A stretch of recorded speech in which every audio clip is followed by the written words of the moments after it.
Hi friends, this is జోష్ను and welcome back to my channel కమ్మని మాటలు. Friends, ఈరోజు నేను ఒక మంచి అనుబంధం గురించి మాట్లాడాలి అనుకుంటున్నా. అది మంచిదో చెడ్డదో నాకు తెలీదు. బట్ ఈ బంధం గురించి అయితే నేను మాట్లాడదలుచుకున్నాను. అది ఏంటంటే అత్తాకోడలి బంధం. ఒక నానుడి అనేది ఒకటుంది. అత్త ఎప్పటికి తల్లి కాలేదు, కోడలు ఎప్పటికీ బిడ్డ కాలేదు. కానీ అన్నీ అనుభవించిన అత్త అర్థం చేసుకోలేదు. ఏమీ అనుభవం లేని కోడలు అడ్జస్ట్ కాలేదు. అండ్ నాకు తెలిసి నిజంగా ఇలాంటి అంటే మన దేశంలో, మన ప్రపంచంలోనే నేను మాట్లాడను. ఎందుకంటే నా వరకు మన కుటుంబాల గురించి, నా కుటుంబం గురించి నేను మాట్లాడతా. వేరే కుటుంబం గురించి మాట్లాడే అర్హత, అధికారం 2 నాకు లేవు. అంటే మా అత్తకి 3 కొడుకులు, 3 కూతుర్లు. కానీ ఈ చేతికున్న వేళ్ళు ఎలాగైతే సమానంగా ఉండవో, నా లైఫ్ కూడా ఎప్పుడు ఇలానే హడల్స్ ఇంత పీక్ స్టేజ్‌కొచ్చినాక మళ్ళీ కిందకి పడిపోవడం, మళ్ళీ పైకి రావడం, మళ్ళీ కింద పడిపోవడం, ఇలాంటివి చాలా జరుగుతూనే ఉన్నాయి. కోడలు ఎంత బాగా సేవలు చేసినా గానీ, అది బిడ్డే చేసింది అని అంటారే కానీ, అయ్యో! నా కోడలు ఇంత కష్టపడుతున్నదే మమ్మల్ని చూసుకోవడానికని ఏ రోజు అనుకోరు. ఎందుకు అనుకోరు? అంటే కోడలు కూతురు కాదా? అంటే ఐ మీన్ వాళ్ళ కూతురు కాదు. కానీ ఒక ఇంటి కూతురే కదా! పోనీ నీ కూతురు ఒక ఇంటి కోడలే గదా! ఈరోజు నేను నా కోడల్ని ఇబ్బంది పెడుతున్నానే. వేరే ఇంటికెళ్తే నా బిడ్డ గూడా అంతే ఇబ్బంది పడుతుంది కదా! నేనెందుకు ఇబ్బంది పడాలి, పెట్టాలి నా కోడల్ని. ఈరోజు నేను చూసుకుంటేనే కదా ఫ్యూచర్‌లో నాకు కోడలు నన్ను చూసుకునేది అన్న ఫీలింగ్ అనేది ఒకటుంటుంది. అండ్ ఎప్పటికి కోడలైతే బిడ్డ కాలేదండి. ఇదైతే జగమెరిగిన సత్యం. అండ్ ఇంకొకటేంటిదంటే, ఆహా! పెద్ద కోడలు బావుందా? ఆ! ఓకే. కట్నం తెచ్చిందా? తెచ్చింది. ఇంత తెచ్చింది, ఇంత మూట కట్టుకున్నా అని ఫీల్ అవుతారే గానీ, ఆ కోడలు నీ వల్ల ఎంత బాధ అనుభవిస్తుందని మాత్రం గ్రహించరు. ఒకటి. పోనీ అత్త అలా మాట్లాడుతుందే, అత్త మాట్లాడేదంతా మన మంచి కోసమే కదా! రేపు ఈరోజు నేను పని నేర్చుకుంటేనే నా తర్వాత తరానికి నేను పని నేర్పించగలను అని కోడలనుకుంటే, దానంతట మంచి ఉద్దేశం గాని, ఆలోచన గాని ఎక్కడా ఉండదు. కానీ ఒకవేళ నీ బిడ్డ ఇంటి నుండి పుట్టింటికొచ్చిందనుకోండి, మీరెలా ఫీల్ అయితారు? రాణిలాగా, అర్రె! నా బిడ్డ మస్తు కష్టపడ్డదే, రాణి లెక్క బతికిన నా బిడ్డని తీసుకొని పోయి ఆ కొంపలో పడేసిన, ఈ కొంపలో పడేసిన, అత్తట్లా, ఆడబిడ్డిట్లా, మరదట్లా, బావిట్లా అని తిడతారే గానీ, నీ ఇంట్లో కూడా ఒక పిల్ల ఉంది. ఆమె గురించి ఎందుకు ఆలోచించరు మీరు? ఈరోజు నువ్వు పెడుతున్న బాధలు నీ బిడ్డ కూడా అనుభవిస్తే లకారాల నుంచి దిగరు. అవునా కాదా? నేనేదో ఇది వేలెత్తి చూయించాలి అలా ఇలా అని కాదండి. ఆ బాధ నేను అనుభవించాను కాబట్టి నేను మాట్లాడగలుగుతున్నాను. నాకు పెళ్లి చేసి పంపించేటప్పుడు మా నాన్న ఒక మాట అన్నాడు. అదేంటో చెప్పనా? నీకెన్ని బాధలున్నా, ఏదున్నా, ఇది నా కష్టం, ఇది నా బాధ అని నువ్వెప్పుడు పుట్టింటికి ఫోన్ చేయొద్దు అన్నారు. నేను చాలా సంవత్సరాలు ఎన్ని బాధలున్నా, ఎన్ని కష్టాలున్నా, ఎంత ఉన్నా గానీ, నేను మా నాన్నకి ఏ రోజు చెప్పలేదు. నాకు అమ్మ లేదు. అమ్మ లేదు. అమ్మని అమ్మ ఇలా ఉంటుంది అని నాకు ఫోటోలో మాత్రమే తెలుసు. అంటే నాకంటూ తనతోటి పర్సనల్ ఎక్స్‌పీరియన్స్ అంటూ ఏమీ లేదు. అండ్ నేను ఎప్పటికైనా మా అమ్మని ద్వేషిస్తూనే ఉంటాను. ఒక్క క్షణం నాకంటూ కూతుర్లున్నారే, ఆ కూతుర్ల గురించైనా నేను బ్రతకాలి అని ఒక క్షణం ఆలోచించి ఉండుంటే సూసైడ్ చేసుకునేది కాదు. అండ్ నేను ఎప్పుడు దైవే దైవాన్ని మాత్రమే నమ్ముతాను. అది ప్రత్యక్షంగా అయితే నేను నమ్మను. నాకంటూ ఏదైనా మంచి జరిగితేనే నేను నమ్ముతాను. అండ్ దేవుడు ఇలా చేసిండంటే కూడా నేను నమ్మను. ఎందుకంటే నేను దేవుడిని నమ్మను కాబట్టి. ఒక సైడ్ నమ్ముతాను అంటాను. ఒక సైడ్ నమ్మను అని అంటాను. ఇది ఎలా అంటే 2 పడవల మీద కాలేసి నడిచినట్టు ఉంటుంది. ఎందుకంటే నేను కష్టం మనది, అన్నీ మనవి. దేవుడికెందుకు పేరివ్వాలి అనేది ఆలోచన నాది.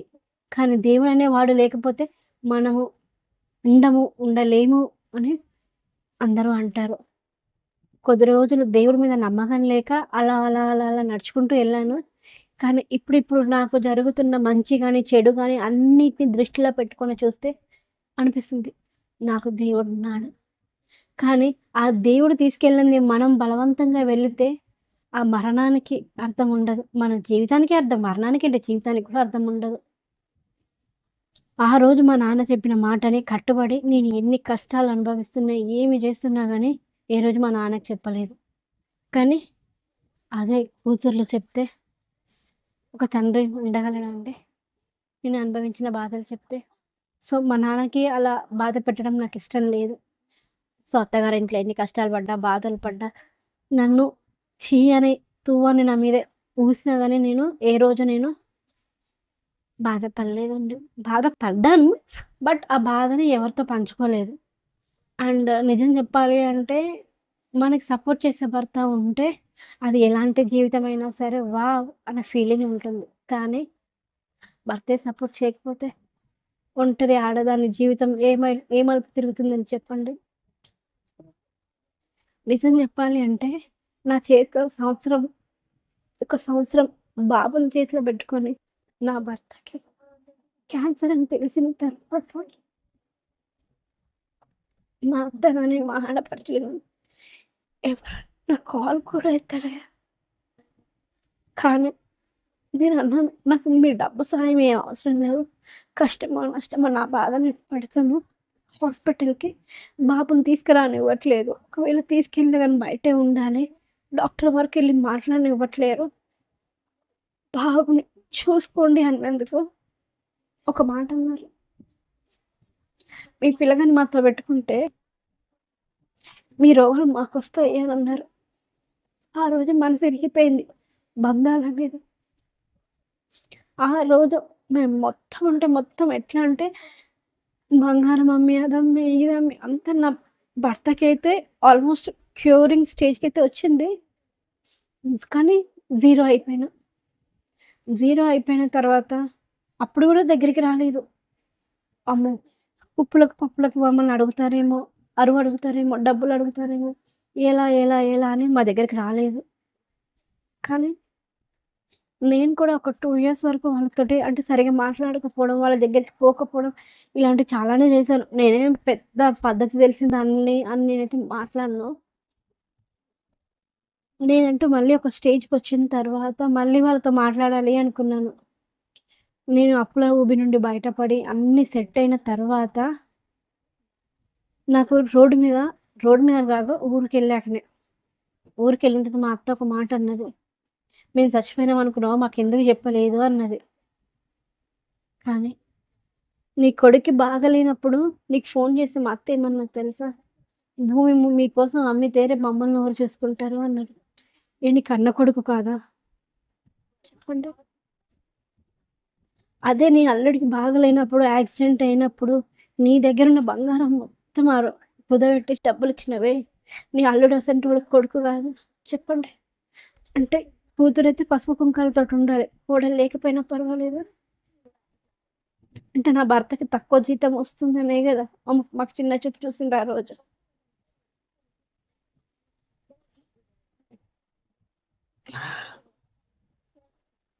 నా బాధలు, నా కష్టాలు మీతో పంచుకోవాలి. మీరేదో నాకు సహాయం చేస్తారని నేను ఈ వీడియో చేయట్లేదు. మీరు కోడల్ని అయ్యో! నా కోడలని ఈడ పెట్టి చూసుకోనవసరం లేదు. కొంచెం విలువియ్యండి చాలు.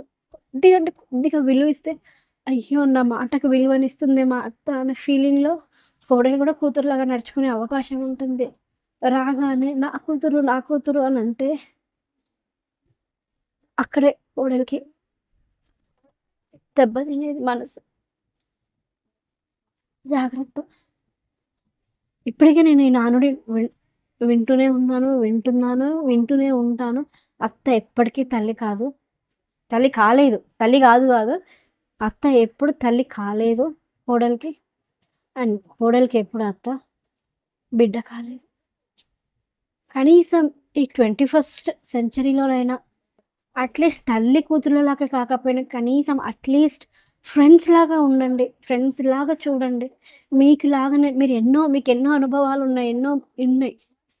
కానీ జాగ్రత్త. కోడల్ని బిడ్డలాగా చూడకండి. అత్తని తల్లిలాగా కూడా చూడకండి. కనీసం ఒక మనిషిలాగా చూడండి. అండ్ ఫ్రెండ్స్ లాగా చూడండి. మీరు ఒక కోడల్ని ఫ్రెండ్‌లాగా చూస్తున్నా, అత్తని ఒక ఫ్రెండ్‌లాగా చూస్తున్నా, ఒక వాళ్ళిద్దరి మధ్యలో పెరిగే బాండింగ్ ఎలా అయితే ఉంటుందో, అది తల్లి కూతుర్ల మధ్యలో గూడా ఉండదు. అలాంటి బాండింగ్. ఫ్రెండ్‌షిప్ అనేది చాలా మంచి బంధం. ఆ ఫ్రెండ్‌షిప్‌ని బాండ్ చేయండి. బిల్డ్ చేయండి. Thank you. నేనేమైనా తప్పుగా మాట్లాడితే నన్ను క్షమించండి. నేను మాట్లాడిందే తప్పు అంటే మాత్రం ఈ వీడియోని స్కిప్ చేయండి. Bye friends.